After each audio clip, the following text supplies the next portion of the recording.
Namo Vishnupadaya Krishna Prishtaya Bhutale Śrīmate Bhaktivedanta Swami Nityanamane Namaste Saraswate Deve Gauravani Pracharine Nirvishesha Shunyavadi Paschata Deshatarine Jai Shri Krishna Chaitanya Prabhu Nityananda Shri Advaita Gadadhar Shivasadi Gauravataranda Hare Krishna Krishna Krishna Hare Hare Hare Ram Ram Hare Hare Hare Krishna. So today we have 129th Appearance Day of His Divine Grace A.C. Bhaktivedanta Swami Srila Prabhupāda, and exactly on 17th of August 1896 in Calcutta, Prabhupada appeared in this world, and from childhood itself his heart was tuned only to Krishna. So while other children wanted crickets and footballs and toys, Srila Prabhupada at that time appeared. He just wanted Jagannath, Baladev and Subhadra deities to pull off his own yatra over the streets of Calcutta.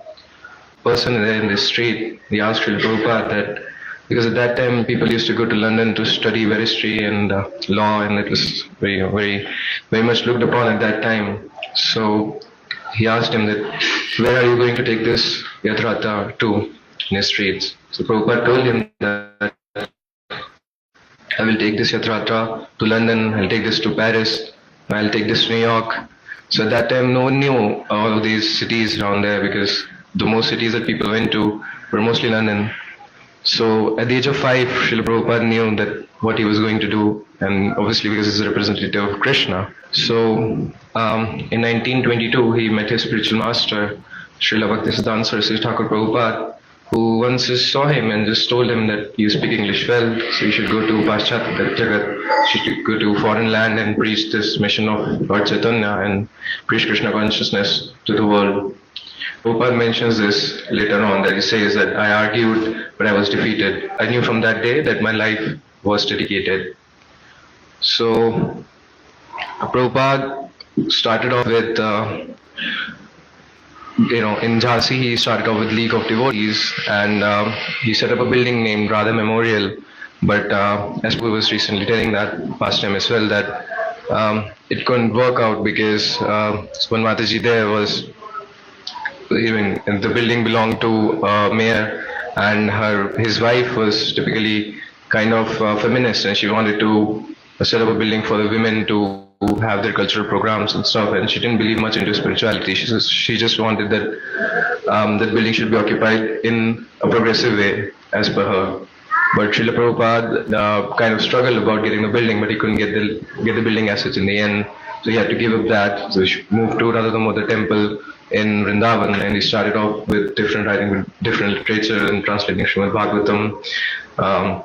And as we can see that, earlier Bhagavatam was specifically written in Sanskrit or Bangla, so not much people knew about that, and hardly anyone read it. But Srila Prabhupada translated in English, and His Holiness Radha Govind Swami Maharaj also mentions this, that Śrīmad Bhāgavatam is like a Charnamrit, and English language is like is like a flood of ocean. So in order to get Bhagavatam to each and every corner of the world, Srila Prabhupada translated that Charnamrit into the English language to narrate down to different people out there. I mean, we are currently sadhakas and we want to be Bhagavad, so within that there is only one badhak, which is our laziness. So Srila Prabhupada even countered to that, and he specifically translated Bhagavatam into English language for the other people to read it and make their life successful. So this is also one pastime in which Prabhupada was in America, and there was one reporter who was continuously engaging in a constant debate with Srila Prabhupada. So it was 1 hour of constant debate, and he was not letting go of, he was not accepting the philosophy as such. So after the end of the debate, Srila Prabhupada was continuing preaching him, and he was just there and explaining it to him of all the philosophies that we have.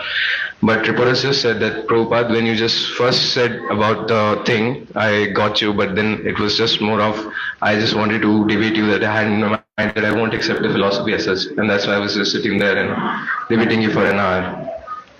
So once a devotee told Prabhupada that, Prabhupada, you're like a king, and you walk like a king, you talk like a king, you speak like a king. So Prabhupada told him that I'm more than a king. So that's how it was. So once some devotee gave Prabhupada limousine to travel, and some reporter asked Śrīla Prabhupada that you've got this brand new car, it's so big, limousine. So what do you have to say about that? How is it?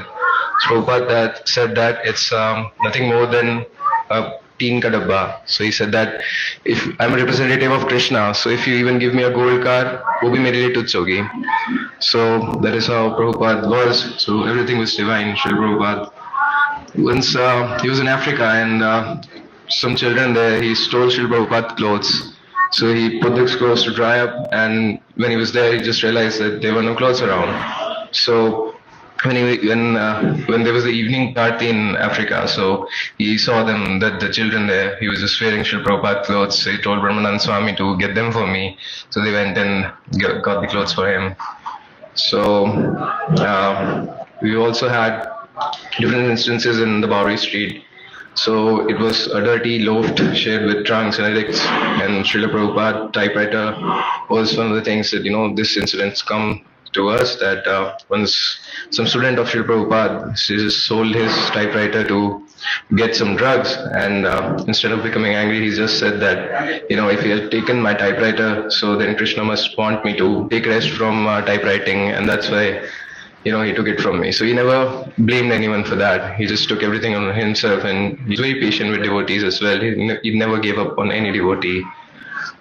So once in London, Prabhupada saw a devotee feeding prasadam to a dog. So the devotees were kind of unsure of whether this was proper or not. So Śrīla Prabhupada just smiled and said that, just see, even a dog can become Krishna conscious if he eats prasadam. So later he laughed and he added that if you chant Hare Krishna sincerely, so you'll not take birth as a dog, but if you do, you will be a dog in the temple. So that's how Śrīla Prabhupada was, and he just showed that how a pure devotee lives and how a pure devotee leaves. So, we can't even fathom that mercy of Śrīla Prabhupada, at the age of 70, should I continue, Prabhu?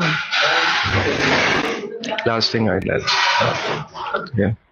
So at the age of 70, when people get retired and they can't even walk, and they have walking sticks, Śrīla Prabhupada takes a cargo ship to Boston, and it's 37 days on board with heavy machinery on it, and he suffered 2 major heart attacks.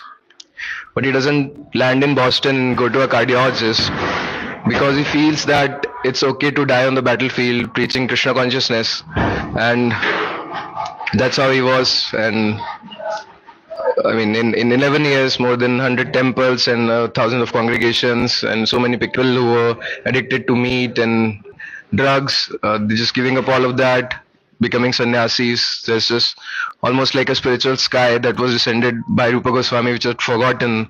Śrīla Prabhupada pulled it and just pushed it to the realm of all of us. So let us never forget his sacrifice. If Prabhupada